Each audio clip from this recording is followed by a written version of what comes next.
Hello everyone, আসসালামু আলাইকুম। Welcome back to my channel ঘরোয়া রন্ধনশালা। গত পর্বে আপনাদের মাঝে বট কিভাবে পরিষ্কার করতে হয় সেটি শেয়ার করেছিলাম। আজকের পর্বে আমি আপনাদের মাঝে ভুঁড়ি ভুনা বা বট ভুনার রেসিপি শেয়ার করব। আশা করছি আপনারা প্রথম থেকে শেষ পর্যন্ত ভিডিওটি কন্টিনিউ করবেন। ভুঁড়ি ভুনা করার জন্য এখানে আমি আগে থেকে ভুঁড়ি ছোট ছোট করে কেটে রেখেছিলাম। ভুঁড়িগুলোকে আমি একটু বড় পিস করে কেটে নিয়েছি।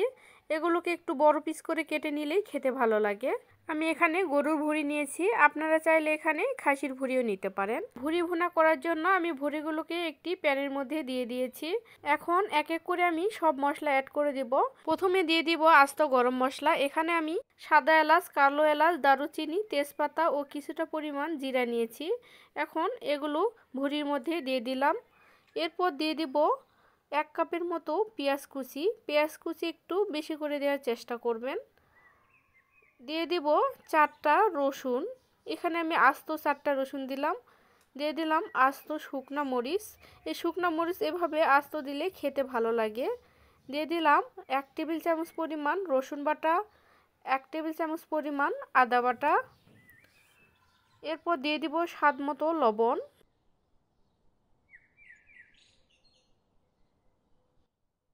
দিয়ে দিব 1 টেবিল চামচ পরিমাণ হলুদ গুঁড়া, 1 টেবিল চামচ পরিমাণ শুকনা মরিচের গুঁড়া। যেহেতু আমি আগে আস্ত শুকনা মরিচ দিয়েছিলাম, এই জন্য মরিচের গুঁড়া একটু কমিয়ে দিয়ে দিলাম। এখন 1 টেবিল চামচ করে জিরা গুঁড়া ও ধনিয়া গুঁড়া দিয়ে দিলাম। এরপর 1 কাপের মতো সরিষার তেল দিয়ে দিলাম। আমি এখানে সরিষার তেল দিয়ে দিলাম, আপনারা চাইলে এখানে সয়াবিন তেলও দিতে পারেন। এখন সবগুলো মশলা খুব ভালোভাবে ভুঁড়ির সাথে মিশিয়ে দিতে হবে।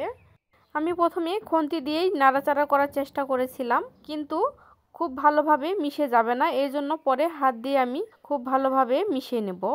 চেষ্টা করবেন হাত দিয়ে খুব ভালোভাবে মেখে নিতে, তাতে করে মশলাগুলো খুব ভালোভাবে সবগুলোর সাথে মিশে যাবে।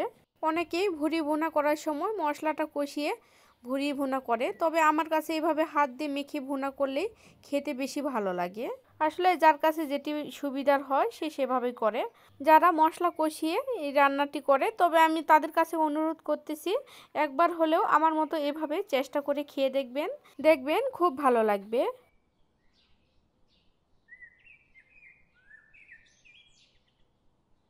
ভুঁড়িগুলোকে আমার খুব ভালোভাবে মশলার সাথে মাখানো হয়ে গিয়েছে। এখন ঢাকনা দিয়ে ঢেকে রান্না করে নিব। আর এই পর্যায়ে এসে কোনো পানি দেওয়ার প্রয়োজন নেই। এখন ঢাকনা দিয়ে ঢেকে রেখে দিলেই কিছুক্ষণ পর দেখবেন অনেকটা পানি ছেড়েছে। প্রায় 5 মিনিট পর আমি ঢাকনাটি খুলে দিলাম। এখন একটু নেড়েচেড়ে দিতে হবে। এখন খুব বেশি পানি ছাড়েনি, কিছুক্ষণ পর দেখবেন অনেকটা পরিমাণ পানি ছেড়েছে। এই জন্য আবারও একটু নেড়েচেড়ে দিয়ে ঢাকনা দিয়ে আবার ঢেকে রেখে দেব। ভালোভাবে নেড়েচেড়ে দিয়েছি। এখন আবার প্রায় 20 মিনিটের মতো ঢাকনা দিয়ে ঢেকে রেখে দেব। প্রায় 20 থেকে 25 মিনিট পর ঢাকনাটি খুলে দেব। দেখুন কতটা পরিমাণ পানি উঠে এসেছে। আর এই পানি দিয়ে আমি ভুঁড়িটা খুব ভালোভাবে নেড়েচেড়ে কষিয়ে নেব। এই ভুঁড়ি কষানোর উপরই কিন্তু এই ভুঁড়ির স্বাদ নির্ভর করে।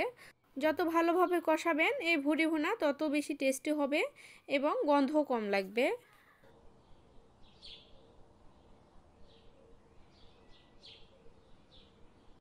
ভালোভাবে নেড়েচেড়ে নিয়ে প্যানটা আবারও ঢেকে রেখে দেব।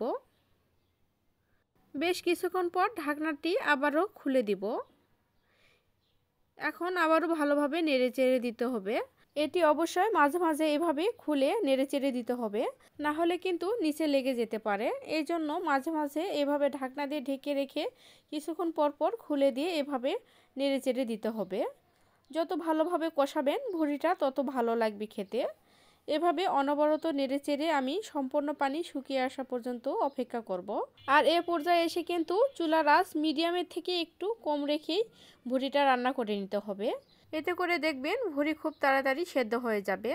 আর যদি চুলার হিট হাই হিটে রেখে রান্না করেন তখন দেখবেন পানিটা খুব তাড়াতাড়ি শুকিয়ে যাবে এবং ভুঁড়ি সেদ্ধ হতেও অনেক সময় লেগে যাবে। এর জন্য অবশ্যই চুলার হিট মিডিয়ামের থেকে কম রেখেই ভুঁড়িটা রান্না করে নিতে হবে। আপনাদের সাথে কথা বলতে বলতে দেখুন ভুঁড়ি থেকে আমার অনেকটা পরিমাণ পানি কমিয়ে এসেছে এবং প্রায় ভালোভাবে কষানো হয়ে গিয়েছে। এখন এর মধ্যে আমি গরম পানি দিয়ে দিব 2 কাপের মতো। অবশ্যই এখানে গরম পানি অ্যাড করার চেষ্টা করবেন, ঠান্ডা পানি দিতে যাবেন না। গরম পানি দিলে ভুঁড়িটা খুব তাড়াতাড়ি সেদ্ধ হয়ে যাবে। ভুঁড়িটা কিন্তু আমার অনেকটা পরিমাণ সেদ্ধ হয়ে গিয়েছে, এই জন্য এখানে পানির পরিমাণটা একটু কমিয়ে দিলাম। এখন আবারও আমি এটিকে ঢাকনা দিয়ে ঢেকে রেখে দেব প্রায় 20 মিনিটের জন্য। ফিরে আসলাম 20 থেকে 25 মিনিট পর। এটিকে আবারও নেড়েচেড়ে দিতে হবে। এই ভুঁড়ি ভুনাটাকে কিন্তু কিছুক্ষণ পর পর নেড়েচেড়ে দিতে হবে, না হলে কিন্তু নিচে লেগে যেতে পারে। ভুঁড়ি থেকে কিন্তু অনেকটা পরিমাণ পানি কমে এসেছে। এখন এরকম কিছুক্ষণ অনবরত একটু নেড়েচেড়ে দিব। দেখুন আমার রসুনগুলো খুব ভালোভাবে সেদ্ধ হয়ে গিয়েছে। এতে করে বোঝা যাচ্ছে ভুঁড়িগুলো খুব ভালোভাবে সেদ্ধ হয়ে গিয়েছে।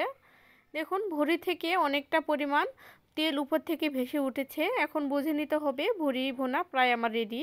দেখুন মাশাআল্লাহ ভুঁড়ি ভুনাটা কিন্তু আগে থেকে কালার অনেকটা চেঞ্জ এসেছে, কালচে কালচে একটা ভাব এসেছে।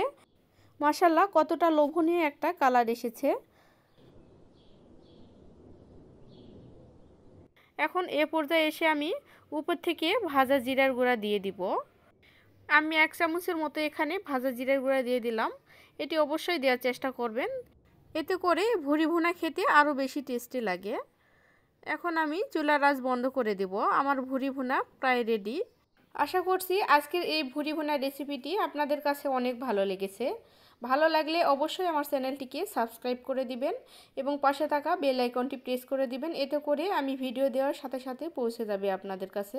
আর যারা ফেসবুক পেজ থেকে দেখছেন অবশ্যই পেজটিকে ফলো দিয়ে রাখবেন। আর এই ভুঁড়ি ভুনা রেসিপিটি আপনাদের কাছে কেমন লেগেছে অবশ্যই কিন্তু কমেন্ট করে জানাতে ভুলবেন না। আজ তাহলে এখান থেকে বিদায় নিয়ে নিচ্ছি। সবাই অনেক বেশি ভালো থাকবেন, সুস্থ থাকবেন। আল্লাহ হাফেজ, আসসালামু আলাইকুম।